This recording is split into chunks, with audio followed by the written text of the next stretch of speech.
Hello, this is the fire safety video. I'm going to go through all aspects of fire safety. Okay, so your types of fire equipment that you have is your CO2, which is a black label,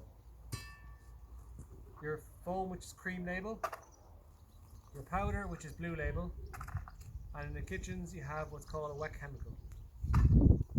For each one, from full to empty, the CO2 has 12 seconds of use, the foam has 15 seconds, and your powder and your wet chemical have about 15 seconds as well.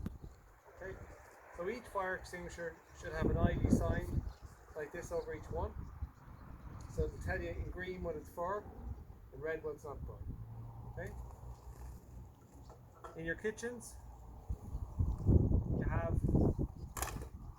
your red box fire blanket, and you have two pull handles at the bottom. When you pull them, out comes your fire blanket.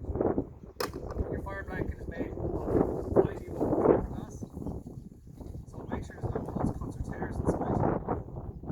When it comes out, grab the top 22 corners of this, twist it back in towards you, and place it over the fire.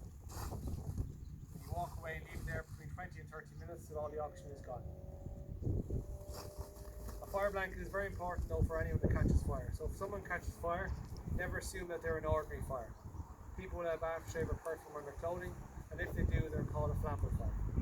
So what you need to do is grab a fire blanket or something that's damp, wrap it around the affected area of the person, drop it to the ground. The quicker you do that, the less of a burn that is. Never use a fire extinguisher, because what comes out of a CO2 is between minus 30 and minus 40 degrees. So any exposed skin, you give them a nasty cold burn. Your foam, even though it's water based, it's 5% H-rub left to make it foam, which is a skin irritant. And your powder is acid based. Okay. And never throw a cup of water on someone that's a flammable fire either, because you make the fire 10 times worse. So a fire blanket or something damp will do the job.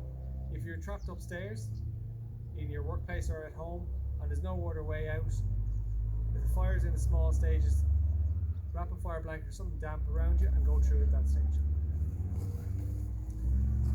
So, also very important to note when you're working, or fire extinguisher, if it's missing its seal, its pin, if it doesn't look right, always contact someone in charge, because every fire extinguisher will have a brass valve inside it. If anyone presses down accidentally on that, eventually the pressure will go out. Okay, so you need to contact someone in charge. The next time there's a fire, if you don't do that, you'll have plenty of content but no pressure to bring it out. You also have the big red circular drums, which is hose reels. You have two types, you have a manual and an automatic. If it's a manual, you put out the hose, you turn this red stopcock on the bottom or above, put out the hose, turn the nozzle. If it's an automatic hose reel, you pull out the hose reel and you hear a click noise in the drum, and that's the valve releasing. When you're finished, you wind it back up here, same thing rises the valves, shutting off the water. It'll actually say in the middle of the drum which type of hose reel it is. So on discovery, the most important thing, on discovery of a fire, the most important thing is always raise the alarm. So in a workplace, at or near a fire exit point, you'll have a red square panel like this. So when you break the glass or press the button, the alarm is raised. Alright? And at home, the same steps that apply in work also apply at home. So the first step is always raise the alarm by shouting to get people's attention. Two reasons to always raise the alarm. First, the fire situation. If you come across the fire in a stairwell or in a room and it gets out of control and you haven't raised the alarm, then you're in trouble because no one else knows that fire exists. But also, that fire has everyone else in trouble too. So always raise the alarm first. Number two, evacuate. You have your evacuation procedures, but also it's a good idea to practice them at home. To the ground. The more times you practice that, when a house fire usually happens between midnight and 4 or 5 in the morning, the better the outcome will be and the easier it will be. Being low to the ground where there's clean air. Thirdly, call the fire brigade. And lastly, if it's safe to do so, proceed to tackle the fire. Remembering at that stage, everyone's out, fire brigade's on its way, there's no reason or obligation for you to tackle the fire. Okay? If you've tried to tackle the fire and it's still going, all pieces of equipment are at or near fire exit points, so just get out yourself. Alright? If you do happen to use a powder in particular at home, the powder fire extinguisher is known as a rapid knockdown fire extinguisher, which means it comes out very, very quickly to smother the fire. But in doing so, it'll actually fill the whole room. So before you use a powder, always have your escape point behind you. So in the event of anything going wrong, you can get out very quickly. In the kitchens, in particular if you have industrial deep fat fryers, you have what's called a wet chemical.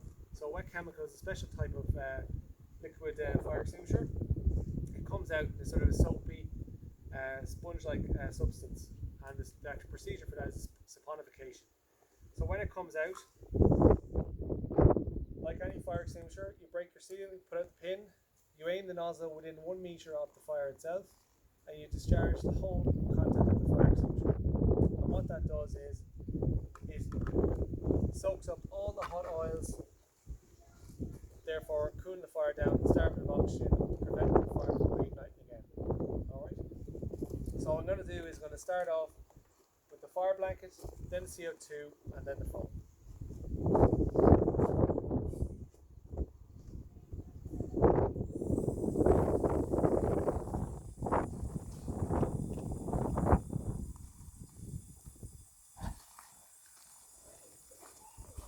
Okay, in your fire blanket, grab any two corners, making sure there's no holes, cuts or tears in it. So you twist it back in towards you, so you're covered from your wrist, from your neck down.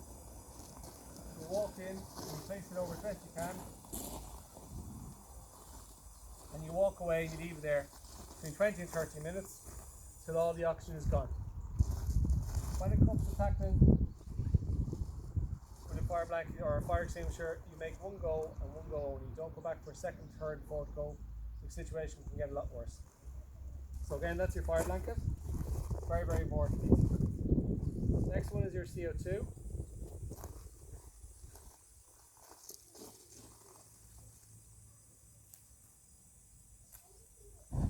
So with the CO2, a couple of things. From there to there is what's called a discharge horn. And on this one in particular, you have what's called a frost-free discharge horn, which means the black part is double lined. You can hold this without getting a cold burn. The problem is most people will hold it like this, therefore getting a cold burn. So to avoid that confusion, all CO2 discharge horns are tightened, so when you lift them up, they'll stay there. So when you pull the seal, pull the pin, discharge with your right, support with your left. And you attack the fire from 2 feet out, and you never stay in the one spot, you always move in on top of the fire.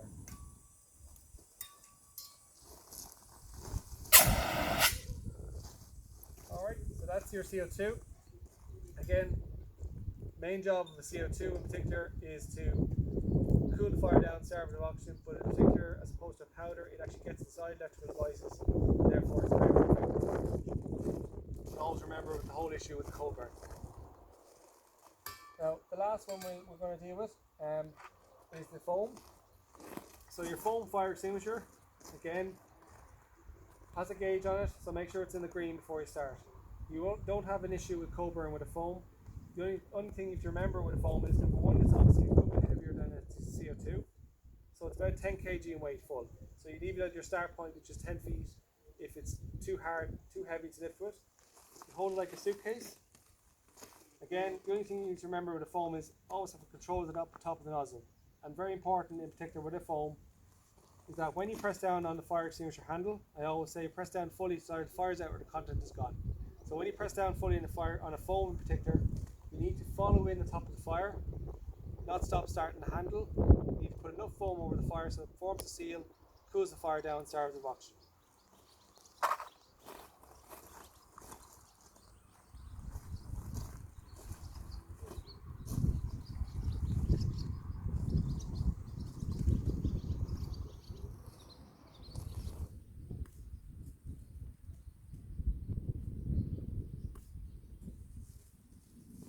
So, with the foam, starting point, pull the seal, pull out the pin, and have control of the top of the nozzle, and proceed to move in top of the fire. And that's your fire out. So again, always remember to put enough foam over the fire so it does form that seal around it. your powder, as I said before, it's a good fire extinguisher for knocking down the fire. Okay, but just remember, always have your escape pipe behind you before you use it. Two other points before we finish. You have your smoke alarm at home, which can be checked every 6 to 12 months by pressing the button in the middle. Use a noise to find it's not needing a battery. The last alarm you have is your carbon monoxide alarm. So with carbon monoxide poisoning, there's no taste, smell or colour from carbon monoxide poisoning. So what happens is it builds up over time and leads to symptoms of headaches, nausea, and you'll go to bed not feeling well and you won't wake up the following morning. And sometimes when it gets to the symptoms, it can be irreversible. So because carbon monoxide poisoning comes from a burnt fuel source, if you have your oil, solid fuel, gas or fireplace cleaned and serviced regularly, you can't get carbon monoxide poisoning. Two types of alarms, your fixed and your portable. So the fixed is usually 2 to 4 meters from the fuel source. Your portable, which is the size of a clock radio, you can bring it anywhere in your workplace or your home. More importantly, you can bring it away from your familiar surroundings. So on holidays where most carbon monoxide poisoning happens. If alarm goes off, fine, contact someone in charge and ventilate the rooms. So that's it. So the most important thing to take away from today is always raise the alarm first in a fire situation.